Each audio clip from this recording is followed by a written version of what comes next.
This lounge is for first-class passengers only. You need to leave, now. Derek Whitmore grabbed the worn canvas tote from the armrest. He dropped it near the entrance. The thud echoed. Contents spilled. Paperback, water bottle, glasses case. He didn't bend to help, just pointed at the exit like shooting a stray dog. Around Naomi Grant, the VIP lounge gleamed with wealth. Hermes bags, Tom Ford suits, Chanel dresses. She sat among them in a faded Yale sweatshirt, dark jeans, white sneakers, no jewelry. 4 empty seats surrounded her. No one sat close. Derek's voice carried. Look around you. Everyone here belongs. You clearly don't. 30 heads turned. 3 phones started recording. Naomi stood slowly, collecting her things. Her voice stayed quiet. May I speak with your supervisor? Derek's smile sharpened. I am the supervisor. Security's on their way. Have you ever been judged so completely that strangers felt entitled to humiliate you in public? 11:47 a.m. 10 minutes until boarding. Derek had watched Naomi enter 5 minutes earlier. Everyone else in the lounge fit. Designer luggage, tailored clothing, confident strides. She didn't. He'd whispered to his staff member, a young blonde woman in uniform. How'd she get in? Did you check her? The woman shrugged. Automatic gate, I think. Right. They always find a way. Now Derek stood over Naomi's scattered belongings, arms crossed. Ma'am, I need to see your boarding pass. Naomi handed him her phone. Digital boarding pass displayed clearly. Derek barely glanced. This lounge requires premium credentials. American Express Centurion. Priority Pass Prestige. You have neither. Actually, I have both. Naomi reached for her tote. Derek raised his palm. Ma'am, I've been doing this for 12 years. I know who belongs here. A woman in a Burberry coat leaned toward her husband. Something's off. She doesn't look right for this place. Derek's 2 staff members exchanged glances. One suppressed a smile. Naomi's phone lit up. Board meeting 2 p.m. flashed across the screen. Her tote bag, worn but quality canvas, had embossed initials NEG. The book she'd been reading, The New Jim Crow, had a Harvard Business School bookmark visible. Across the lounge, Maya Lane looked up from her laptop. 29, Asian American tech journalist with 50,000 Twitter followers. She watched Derek block Naomi's view of the buffet. I watched him tap his watch deliberately. Maya opened Instagram, started a live stream. At Maya Speaks Truth going live. VIP lounge manager racially profiling a woman at Gate C. Viewer count 47, 89, 156. Derek stepped closer. Look, I don't have time for this. Security is on their way. He gestured at Naomi's sweatshirt, her sneakers. Our clientele expects a certain standard. An elderly white man in a cashmere cardigan spoke up.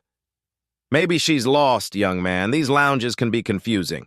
Derek nodded gratefully. Exactly, sir. I'm just trying to help. Naomi stood, gathering her spilled items with careful dignity. I understand you're doing your job. May I show you my credentials? I told you, security's coming. Derek's voice rose. This needs to stop being difficult. The overhead PA crackled. Flight 4127 to London Heathrow, now boarding Zone 1, Gate C14. Derek smiled. There's your flight. Coach boarding is down the hall. Naomi checked her watch. The attentive observer might notice it was a Patek Philippe Nautilus, understated but extraordinary. 9 minutes, she said quietly. 2 uniformed officers arrived. 1 black man, 1 Latina woman, Officer James Porter and Officer Carmen Ruiz. Derek briefed them loudly. She's refusing to leave. No valid credentials for this lounge. Porter looked uncomfortable. Ma'am, can you show us your boarding pass? Naomi handed her phone to Porter, not Derek. Porter's eyes widened, reading the screen. This shows Seat 1A. That's... Derek interrupted. Probably a screenshot from Google. Check the barcode. Porter scanned it. Valid, first class, Gate C14. Derek's face reddened. Well, that still doesn't give her lounge access. She needs... Naomi reached into her tote, pulled out a slim leather card holder. Derek snatched it from her hand. The lounge went silent. Maya's live stream viewer count hit 2,847. Derek flipped it open. American Express Centurion card. The black card. Priority Pass Prestige, Platinum Tier. His jaw tightened. But instead of apologizing, he held the cards up to the light. These could be stolen. Identity theft is extremely common. I need to verify with American Express that... He just grabbed it from her hand. someone typed in Maya's live stream chat. This is insane, another wrote. Maya narrated quietly into her phone. He's now claiming her legitimate cards are stolen. She's shown everything he asked for. Everything. A black woman in a Navy business suit stood up. Keisha Williams, 35, corporate attorney. I've been watching this whole thing. She showed you everything. Let her fly. A young white woman joined Maya's angle, filming from another perspective. Sarah Brighton, 27, graphic designer. An Indian-American man in surgical scrubs set down his coffee. Dr. Raj Patel, 45. This is discrimination. I'm a witness if she needs one. But the woman with the Hermes Birkin shook her head. He's just following protocol. Some people always make everything about race. The man in the Tom Ford suit folded his newspaper. I travel every week. Standards exist for a reason. You can't just let anyone in. Derek's phone rang. He answered, putting it on speaker. Tom, I've got a situation. The woman refused to leave, causing a scene. His regional manager's voice crackled through. Is she threatening anyone? Violent?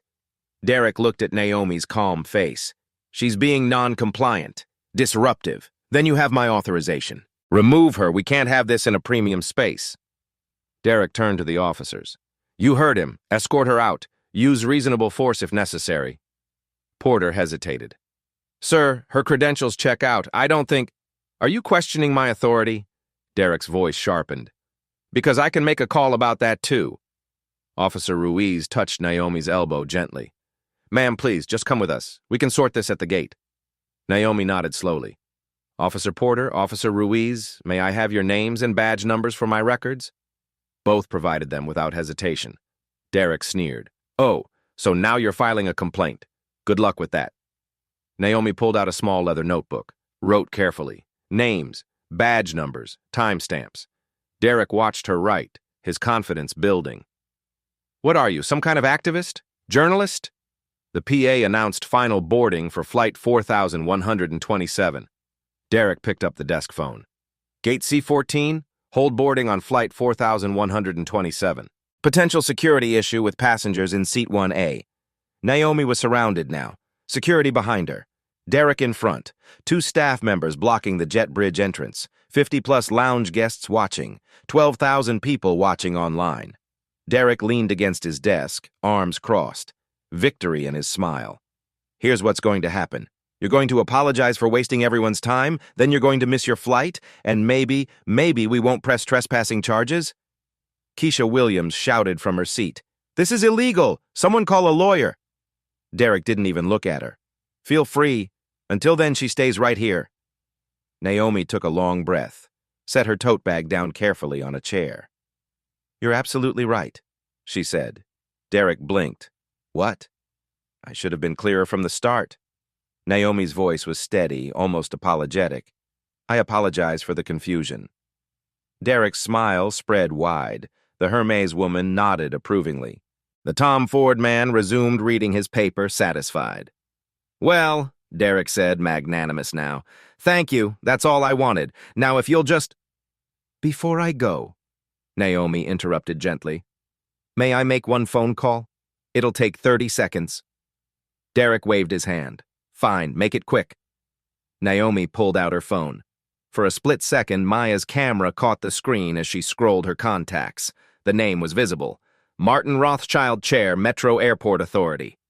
Naomi lifted the phone to her ear. The line connected. She looked directly at Derek. Martin, it's Naomi Grant. I'm at Metropolitan Gate C. We need to talk about your VIP lounge management. 11:52 a.m., 5 minutes until boarding ends. Derek's smile vanished. Officer Porter's eyes closed briefly. Maya's live stream exploded. Viewer count 14,567. Naomi had put the call on speaker. Her voice stayed calm. Yes, Martin. I'm standing in your VIP lounge right now. The manager, Derek Whitmore, has been very thorough explaining your policies. Martin Rothschild's voice crackled through. Miss Grant? What happened? He's informed me I don't meet the standards for this space. Pause. I'm in Terminal B. 4 minutes. Whatever happened, we'll address it. Naomi ended the call. Silence filled the lounge. Maya's chat erupted. Wait, Naomi Grant. Is that the CEO? Google her now. Sarah Brighton pulled up her iPad. Found a Forbes article, held it beside Naomi's face. Same woman, headline visible. Naomi Grant, the $847 billion woman redefining ethical investment. The Hermes woman grabbed her phone, typed frantically. My face went white. She tried to stand, but her legs wouldn't cooperate. Tom Ford man pulled out his iPhone, Googled, read. His newspaper slipped from his fingers. She's Board of Directors, American Airlines, United Delta. His wife leaned over, reading. Metropolitan Airport Authority Board. Maya narrated into camera, voice shaking. Naomi Grant manages $847 billion in assets. She sits on this airport's governing board. She literally helps run this place. Derek tried to speak. His mouth opened. Nothing came. He tried again. I had no way of knowing. Naomi turned to face him fully. Her voice stayed quiet. No way? What would have told you? A designer suit, jewelry, a louder voice? Derek's two staff members stepped away from him. The blonde woman whispered urgently, I told you to just check her credentials properly. The elderly couple in Burberry coats stood abruptly. The husband grabbed their carry-ons. Dear, we need to. Maya swung her camera toward them. Oh no, where are you going? You just said she didn't belong here. They hurried toward the exit, heads down, refusing to look at anyone. The Hermes woman suddenly spoke up, voice desperate. I didn't say anything, I was just sitting here. Keisha Williams stood, holding up her phone. I recorded audio. You said, and I quote, some people always make everything about races. The woman's face crumbled. Derek found his voice again, frantic now. Miss Grant, this was a misunderstanding. A simple, was it? Naomi reached into her tote bag, pulled out a business card, handed it not to Derek but to Officer Porter. Porter read it aloud, his voice professional but strained. Naomi Elizabeth Grant, Chief Executive Officer, Meridian Capital Group, Board Member, Metropolitan Airport Authority, American Airlines, United Airlines, Delta Airlines. He looked up at Derek. Something like pity crossed his face. Naomi continued, her tone unchanged. Derek, you asked if I was a journalist or activist. She pulled out a tablet from her tote. The worn canvas bag had been hiding quality all along. She swiped to a document, turned the screen toward him. I'm neither, but I do sit on several boards. And I provided financing for infrastructure projects. She showed him a signature page. Complex legal language, dollar amounts with many zeros. Her signature at the bottom, dated 2019. This lounge, the entire VIP program, the terminal renovation? Derek stared at the screen. Meridian Capital provided $340 million in financing. We hold 18% equity in this terminal. She let that sink in. You've been working in a building my company partially owns for 4 years. Every paycheck you've received, partially funded by my firm's investment. The Tom Ford man made a small, choking sound. Derek's hands were shaking now. How could I? You couldn't know, Naomi agreed. But you made assumptions. You looked at my clothes, my skin, and decided I didn't belong. Then you escalated, grabbed my property, threatened me with force. She paused. The question isn't what you didn't know, it's what you assumed. The Hermes woman stood suddenly. I tried to tell him. I said he shouldn't do this. Keisha's voice cut across the lounge. That's a lie. I have a video. You nodded when he said she didn't meet standards. Maya's live stream was being screen recorded hundreds of times. The chat scrolled too fast to read. Hashtags forming. #Metropolitan Airport Racism, #Naomi Grant, #VI Plounge Discrimination. Footsteps echoed from the hallway. Fast, urgent. A man in an expensive charcoal suit appeared at the entrance, slightly out of breath. Martin Rothschild, 64 years old, silver hair, chairman of the Metropolitan Airport Authority Board. His eyes found Naomi immediately. He crossed the lounge in 6 strides. Miss Grant. His voice carried the weight of someone who understood exactly how bad this was. I am profoundly sorry for... Naomi raised one hand, not rudely, just enough to stop him. Martin, please, let's handle this systematically. She turned to Derek. Tell Mr. Rothschild exactly what happened. Leave nothing out. Derek's voice cracked. She arrived, and I asked for credentials. Be specific, Naomi said quietly. What made you approach me in the first place? Derek looked at the floor. You weren't dressed like... I looked like I didn't belong. Continue. He described each step. Each word sounded worse when repeated. The grabbing of her bag, the assumption of theft, the threat of force. Martin's expression hardened with each sentence. When Derek finished, Maya stepped forward. I have the entire incident on live stream. 17 minutes of footage, 14,000 live witnesses. It's been screen recorded thousands of times already. Dr. Patel spoke up. I'll provide a written statement. This was clear racial profiling. Keisha added, I fly every week for work. I've never seen him check credentials this aggressively, certainly not with white passengers in casual clothes. The Tom Ford man tried to edge toward the exit. Stay, Naomi said. Not loudly, but he froze. She looked at Martin. We need to talk, but first, she checked her watch. I have a flight to catch. Martin immediately picked up the desk phone. Gate C14, this is Martin Rothschild. Hold flight 4127 for Miss Grant, VIP passenger. Yes, I'm aware it's past final boarding. Hold the flight. He hung up. I turned to Naomi. Your flight will wait. Take whatever time you need. Naomi nodded once. Then she turned to face the entire lounge. Her voice carried without shouting. I want everyone here to understand something. I didn't reveal who I was immediately because I wanted to see how far this would go. I wanted to see if credentials would matter, if respect was possible without status. She gestured to her sweatshirt, her jeans. I shouldn't need to be a CEO to be treated with dignity. A janitor wearing this same outfit with valid credentials deserves the exact same respect. The lounge was absolutely silent. But since we're here and since status apparently matters, she looked at Derek, then at the passengers who'd supported him. Let me be very clear about the consequences. She pulled up her tablet again, opened a spreadsheet. Martin, Derek stopped 47 passengers in this lounge last year. 41 were black, Latino, or Asian. 6 were white, all elderly or disabled. 0 white passengers aged 25 to 55 in business casual. Martin's face went ashen. Those numbers represent a clear pattern. Title VI violations carry federal penalties up to $50,000 per incident. She looked at Derek. Your employment contract, Section 12, allows immediate termination for discrimination. I reviewed it when we financed this terminal. Derek's knees buckled slightly. Naomi turned to the Hermes woman, the Tom Ford man. You weren't employees, but you were complicit. You used privilege, expensive clothes, the right appearance, to support discrimination. The Hermes woman's face was streaked with tears. I have your faces on camera, Maya said quietly. And your words. Naomi checked her watch one final time. Martin, I need to board, but we're not done. I'll be back in 72 hours. We're going to fix this, all of it. She picked up her tote bag, collected her belongings, straightened her Yale sweatshirt. Then she walked toward the jet bridge. Officers Porter and Ruiz stepped aside respectfully. Derek stood frozen. Martin stood frozen. 50 passengers stood frozen. Only Maya kept her camera rolling. Viewer count, 31,204.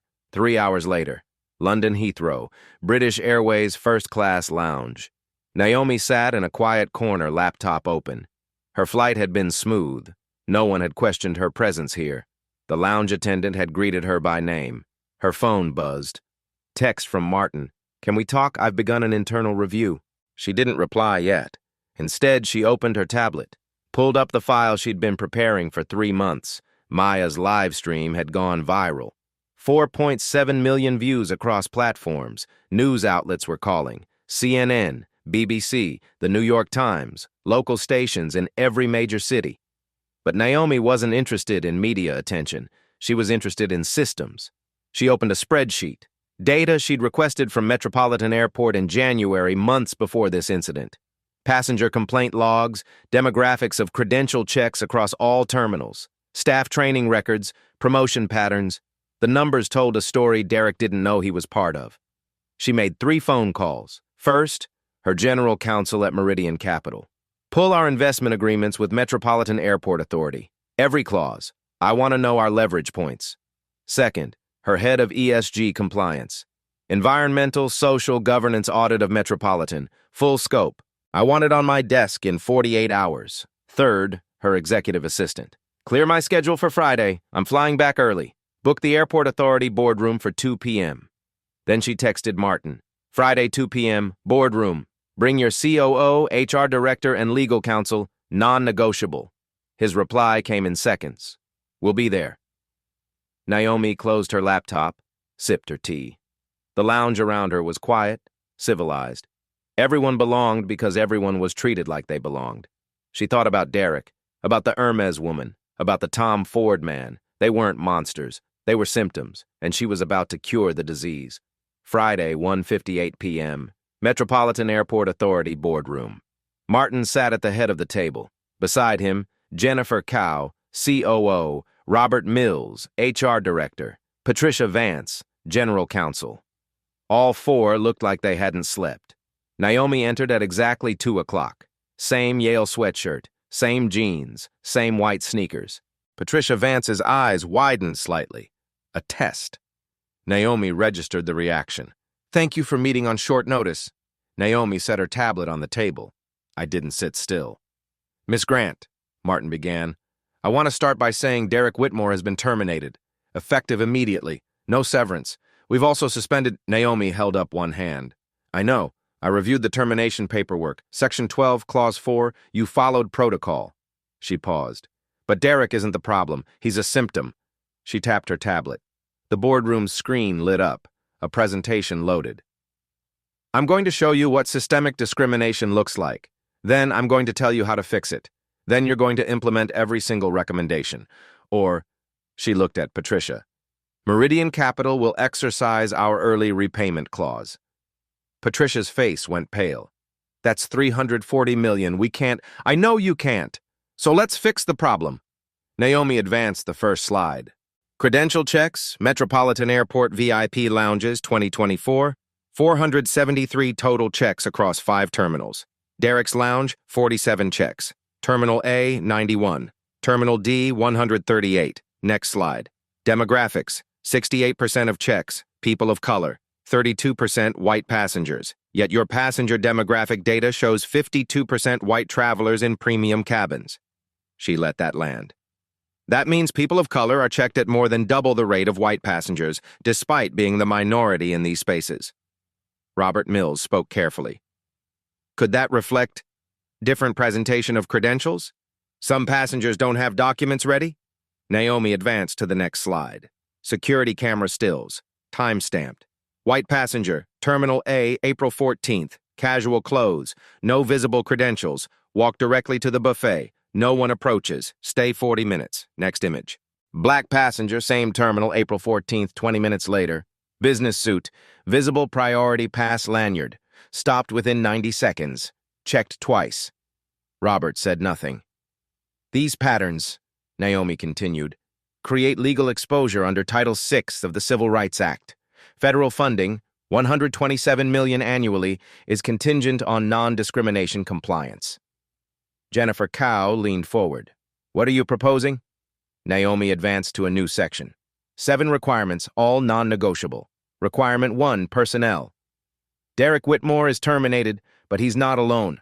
I want full performance reviews of all VIP lounge managers. Anyone with disproportionate credential check patterns, audit and retrain. Second offense, termination. Requirement 2, financial accountability. Derek's would-be severance, $45,000, donated to NAACP Legal Defense Fund. Metropolitan matches it, $90,000 total. Requirement 3, training. Every customer-facing employee, not online modules, in-person, 8-hour anti-bias training, external facilitator Dr. Linda Washington, quarterly refreshers. Attendance is mandatory for continued employment. Martin was taking notes. Fast. Requirement 4, technology and oversight. Install visible cameras with audio in all VIP lounges. Footage reviewed weekly by a diversity committee, which you'll create. Anonymous passenger reporting system. QR codes at every table. Requirement 5, data transparency. Monthly demographic reports on all credential checks. Race, gender, age, any statistical anomalies trigger automatic review. Data presented at every quarterly board meeting. She paused. I attend those meetings. Requirement 6, passenger accountability. Signage in every lounge. If you witness discrimination, report it. Silence is complicity. Passengers who actively support discriminatory behavior, documented, receive formal warnings. Repeat offenders banned from VIP lounges for 12 months. Patricia looked up sharply. We can't ban paying customers without... You can, Naomi said. Your terms of service, Section 8. Management reserves the right to refuse service for conduct detrimental to other passengers. I wrote that clause into your revised TOS when we financed the expansion. Patricia closed her mouth. Requirement 7, leadership diversity. I want a black woman in senior airport operations leadership within 90 days, not a token hire, a qualified professional with budget authority, minimum $5 million decision-making power. She closed her tablet. Those are my terms. You have 30 days to implement items 1 through 4, 60 days for 5 through 7. Martin set down his pen. And if we comply? Then Meridian Capital continues our investment. We support your next expansion. We use this as a case study for other airports. And if we don't, then I call the loan. You halt construction. You explain to the FAA why you lost federal funding, and I testify in every discrimination lawsuit that follows. The room was silent. I don't want to destroy this airport, Naomi said quietly. I want to fix it, but I will not allow my firm's capital to support discrimination. Choose. Martin looked at Jennifer, Robert, Patricia. Some unspoken communication passed between them. He turned back to Naomi. Everything you've outlined is reasonable and necessary. We'll implement all 7 requirements. Good. Naomi picked up her tablet. I'll audit compliance on day 31 and day 61. Miss a deadline, we revisit the conversation. She walked toward the door, stopped, turned back. One more thing. The passengers who supported Derek, the Hermes woman, the Tom Ford man, the Burberry couple, they're in your frequent flyer database. Flag their accounts. First warning, next incident, they're banned. Patricia nodded slowly. Oh, and Martin? Naomi's voice softened slightly. The 3 passengers who defended me, Maya Lane, Keisha Williams, Dr. Raj Patel, 50,000 bonus miles each. Lifetime VIP lounge access, all your partner airports. Send it with a personal note. Martin smiled for the first time. Already done. This morning. Naomi nodded. Then we're finished here. She left the boardroom. The door closed softly behind her. Inside, the 4 executives sat in silence. Finally, Jennifer spoke. How did we not know she was on the board? Martin rubbed his eyes. We knew. We just forgot that board members are also human beings who use our facilities. Patricia gathered her files. We have 30 days. I suggest we start now. They did. Day 15, Metropolitan Airport, Terminal C. Martin stood in the VIP lounge at 6 a.m., watching the installation crew mount the final camera. Visible, deliberate, a black dome with a small red light. Beneath it, a placard. This area is monitored for customer protection and staff accountability. Jennifer Cow walked in with a clipboard. All 5 terminals are done by tonight. QR codes on tables tomorrow. Training schedule? Martin asked. Dr. Washington starts Monday. We've blocked 8-hour sessions. First group, 40 employees. Derek's former staff go first. Martin nodded. And the committee? Forming now. 3 board members, 2 passenger advocates, 1 external HR consultant. First meeting Friday. His phone buzzed. Text from Naomi. Progress report? He typed back. On schedule. All deadlines will be met. Her reply was immediate. Good. I'm watching. Day 22. Dr. Linda Washington's training session. 40 employees sat in a conference room, VIP lounge staff from all terminals. Some looked defensive. Others were exhausted. A few genuinely curious. Dr. Washington stood at the front. 60 years old, black woman, gray locks pulled back. Presence that commanded without demanding. Let me be clear, she began. I'm not here to make you feel guilty. I'm here to make you better. She clicked to the first slide. Security footage. White man in shorts and a t-shirt walking into Terminal A lounge. No one stopped him. Next slide. Black woman in a blazer, same terminal, 30 minutes later.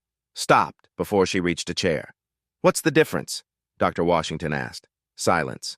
Both had valid credentials, both belonged, but only one was checked. Why?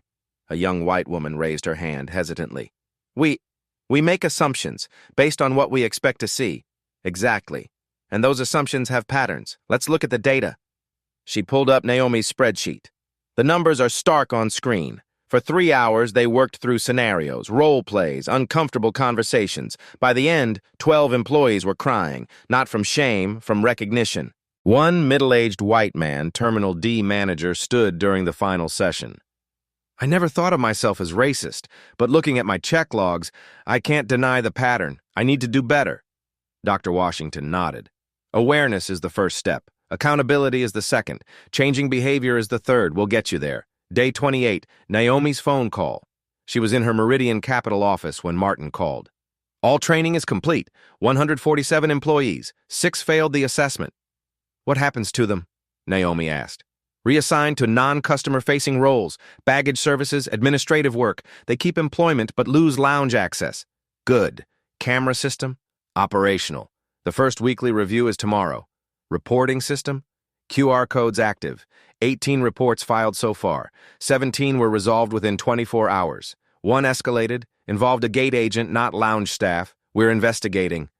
Naomi made a note. And the ban list? Hermes woman, Tom Ford man, Burberry couple, all formally notified. 1-year probation, any repeat behavior, permanent ban from all VIP facilities. They respond? Tom Ford's lawyer called, threatened to sue. Patricia reminded him we have video evidence and terms of service authority. He withdrew the threat. Naomi allowed herself a small smile. Demographic data? First monthly report attached to this call. You'll have it in your inbox now. She pulled it up on her laptop while they talked, scanned the numbers. Credential checks dropped 63% overall, she observed. We implemented a new policy, Martin explained. Universal protocol. Either check everyone or no one. Can't be selective. Most managers chose universal barcode scanning at entry. Faster, fairer, no discretion involved. Complaints? Down 71%. Customer satisfaction scores up 23%. Naomi leaned back in her chair. You're ahead of schedule. We have to be. Day 31 is in 3 days. You said you'd audit. I will. Day 31. Naomi returns. She arrived at Metropolitan at 11 a.m. Unannounced. Same Yale sweatshirt, same jeans, same white sneakers. I walked into the Terminal C VIP lounge. A new manager stood at the entrance. Black woman, early 40s, professional but warm. Name tag, Keisha Williams. Keisha's eyes widened in recognition, then composed herself, smiled. Good morning. Welcome to our VIP lounge. May I scan your boarding pass? Naomi handed her phone over. Keisha scanned it, nodded. You're all set, Miss Grant. Please make yourself comfortable. Can I get you anything? Coffee, tea? I'm fine, thank you. Naomi walked to the same chair she'd sat in 4 weeks ago, set down her tote bag, pulled out her tablet. Around her, the lounge hummed with quiet activity. A white man in a hoodie and jeans sat nearby, reading. No one had questioned him. An elderly Latina woman in casual clothes enjoyed the buffet. No one approached. At the entrance, a young Asian man in a business suit arrived. Keisha scanned his pass with the same efficiency, same warmth. Naomi watched for 30 minutes, counted 27 passengers entering, every single one scanned at entry. No selective checks, no assumptions. She opened her laptop, logged into the Diversity Committee portal, reviewed last week's camera footage audits, flagged incidents, 0, complaints resolved, 14 out of 14. Her phone buzzed. Text from Martin. I know you're here. Cameras picked you up. How are we doing? She typed. Come to the lounge. Let's talk. 5 minutes later, Martin arrived, sat across from her. You hired Keisha, Naomi said. She was the obvious choice. Corporate attorney, frequent flyer, witnessed the incident firsthand, character beyond question. She started 2 weeks ago. And the senior operations position? Requirement 7? Martin handed her a folder. Sharon Okoye, former Delta VP of Terminal Operations, 20 years experience, just accepted our offer. Starts in 2 weeks. $8 million budget authority. Reports directly to Jennifer. Naomi opened the folder, scanned Sharon's resume. Credentials impeccable. You're under budget and ahead of schedule, she observed. Martin exhaled. Because you were right. This wasn't about Derek. It was about us, our systems, our blind spots. He gestured around the lounge. Look at this place now. It's better, not just legally compliant, actually better. Staff are less stressed. Passengers are happier. Complaints are down. It works. Naomi closed the folder. It works because you made it work. I gave you requirements. You implemented them seriously. You gave us no choice. I gave you exactly one choice. Fix it or lose everything. You chose correctly. Martin leaned forward. 3 other airports have called me. They want our reform template. Word spreading. Good. Send it to them. Make it public. No copyright, no fees. If this works here, it should work everywhere. You're sure? This was never about punishment, Martin. It was about change. She packed her tablet, stood. I'll be back at day 61 for the final audit, but based on today, I'm confident you'll pass. Martin stood as well, extended his hand. Thank you, Miss Grant, for holding us accountable. She shook it. Thank you for listening. As she walked toward the exit, Keisha approached. Miss Grant? Keisha's voice was soft. I just wanted to say thank you for what you did, for all of us who've been where you were. Naomi met her eyes. You defended me when it mattered, when no one else would. That took courage. This, she gestured at Keisha's name tag, is just recognition of what you already had. Keisha's eyes filled. She blinked quickly, nodded. Naomi left the lounge. Walked through Terminal C, past gate agents who smiled, past passengers who didn't give her a second glance, past security who nodded respectfully. She looked like a regular traveler, because that's what she was, and for the first time in this airport, that was enough. Day 45, the ripple effect. Martin's phone rang, CNN, then the Washington Post, then NPR. The Grant Protocol has become a case study. Harvard Business School requested an interview. 3 members of Congress cited it in hearings about transportation equity. 47 airports adopted the framework. United Airlines updated their training. American Airlines revised their lounge policies. Derek Whitmore's name became a cautionary tale in HR departments nationwide, and Naomi Grant's live stream, Maya's recording, had been viewed 8.2 million times.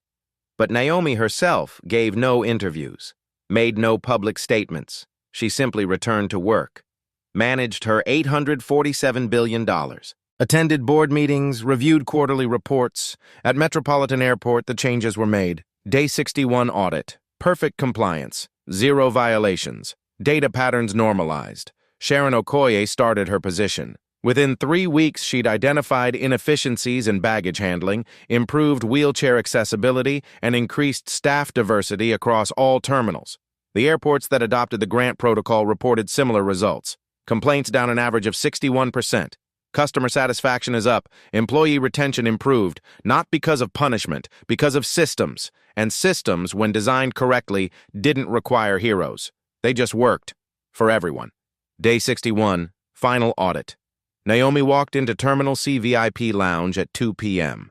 Same Yale sweatshirt, same jeans, same white sneakers. A deliberate test. Keisha Williams stood at the entrance. The woman who'd defended Naomi 2 months ago now wore a manager's uniform. Welcome back, Miss Grant.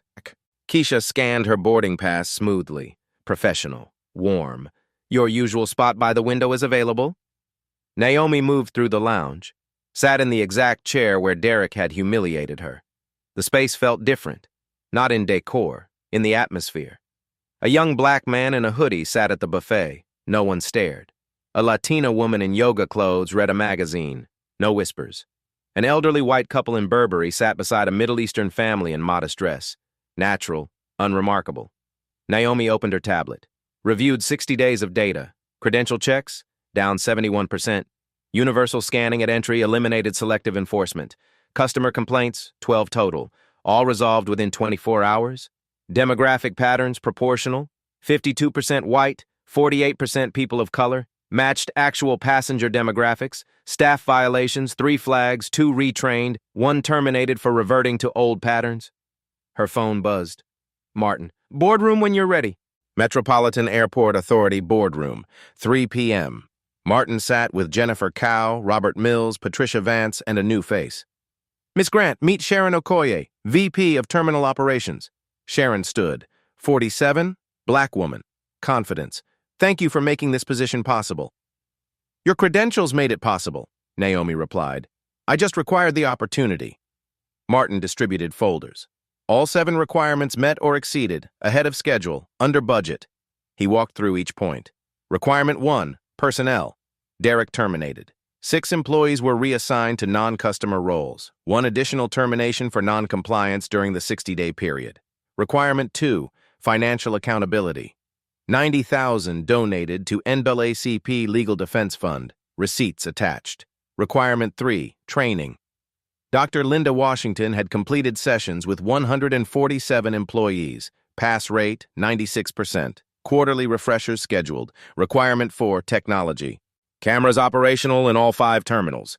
QR code reporting system live. 62 reports filed. 58 resolved within 24 hours. Requirement 5, data transparency. Monthly demographic reports automated. 0 statistical anomalies flagged since week 4. Requirement 6, passenger accountability. Signage installed. 3 passengers formally warned. 1 new ban was issued. White passenger made racist comments to staff. 12-month ban, no appeal. Requirement 7, leadership diversity. Sharon started 3 weeks ago. 8 million budget authority. Already implemented 6 operational improvements beyond VIP lounges.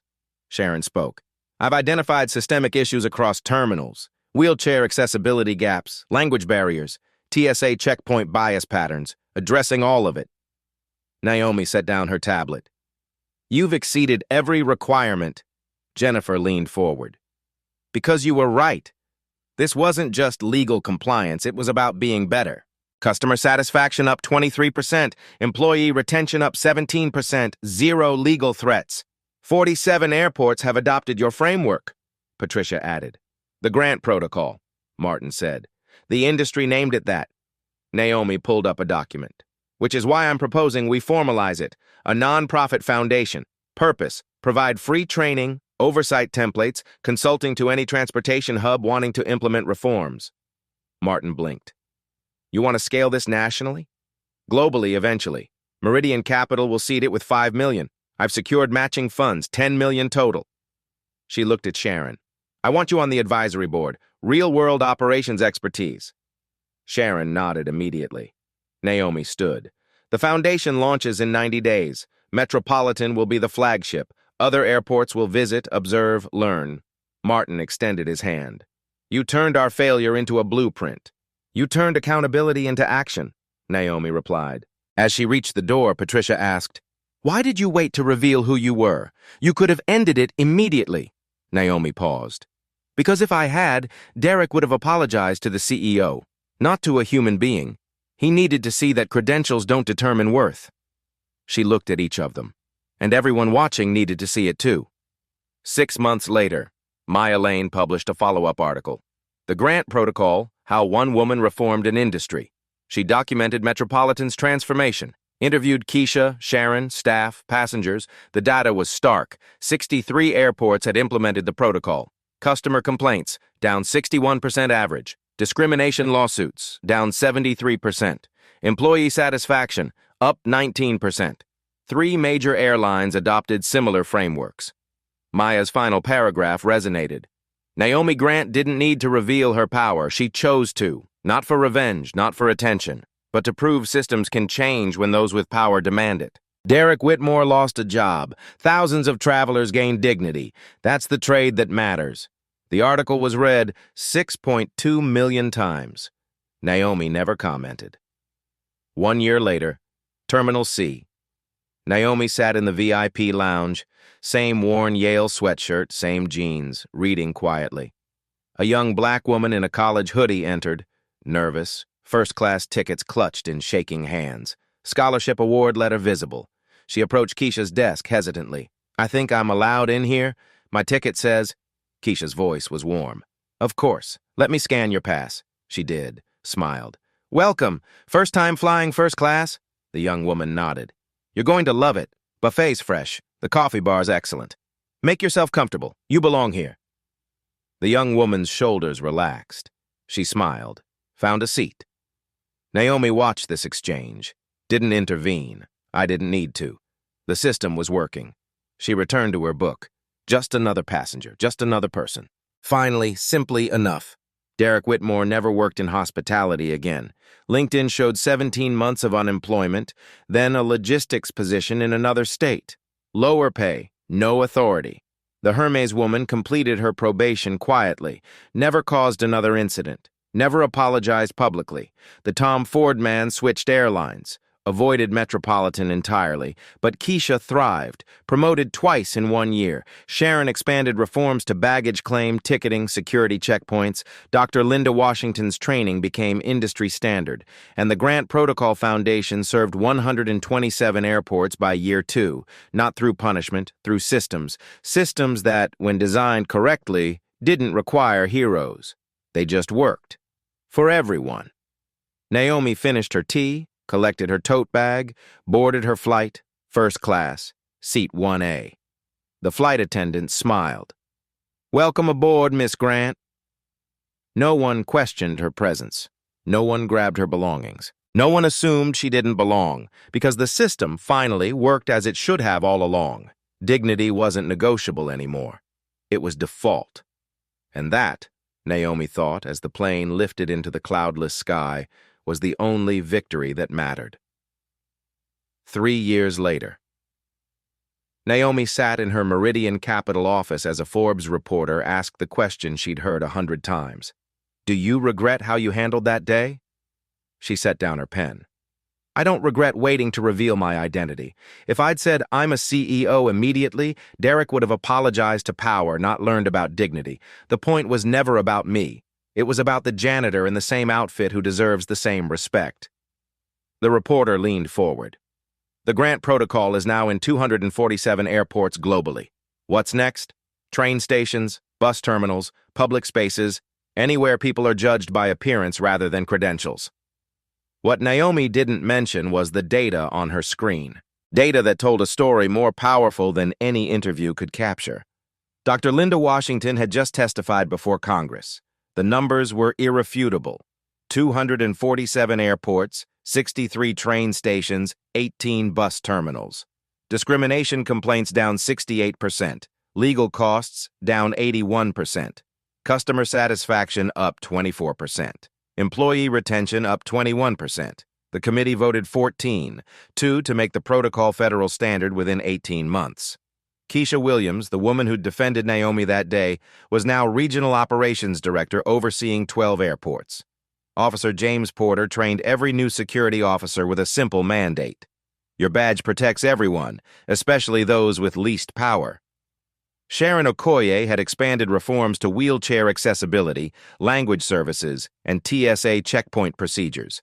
Maya Lane's live stream has been viewed 14.7 million times. Her 890,000 followers watched as she documented systemic change across industries. She'd built a career on that 17-minute video, but more importantly, she'd built a movement of witnesses who refused to stay silent. Derek Whitmore never responded to interview requests. His LinkedIn showed logistics work in another state, lower position, no authority over people, no public statements, no apologies, just silence and hopefully different behavior. The Hermes woman completed her probation without incident. The Tom Ford man switched airlines. They'd been complicit, and while they'd faced consequences, the real victory wasn't their discomfort. It was what happened next. At Terminal C VIP Lounge that same afternoon, a teenage Muslim girl in hijab approached the desk nervously. First-class ticket to Boston, MIT scholarship orientation, first time flying alone. Am I allowed?" she asked hesitantly. The manager, a young Latino man, smiled warmly. "Absolutely welcome. Congratulations on MIT. That's incredible." He scanned her pass. "Make yourself comfortable. Everything here is complimentary." The girl's face transformed. Relief, belonging. She found a seat, pulled out her physics textbook, and began studying. No one stared, no one questioned, no one assumed she didn't belong. At a corner table, a woman in a faded sweatshirt watched this exchange and smiled. Not Naomi, just another traveler who remembered when it was different. When belonging requires proving, when dignity was conditional, when respect depended on appearance, now it was default. The system worked. Naomi never wrote a book about that day, never appeared on television, never sought recognition. But her impact was measurable in ways that mattered more than headlines. Harvard Business School taught the Grant Protocol as required curriculum. 3 members of Congress cited it in equity legislation. Airlines worldwide revised policies based on its framework. She kept one photo on her phone. Not of Derek's humiliation, not of her victory. Just a candid shot Maya had sent her, that teenage girl in hijab studying physics in the VIP lounge completely at ease.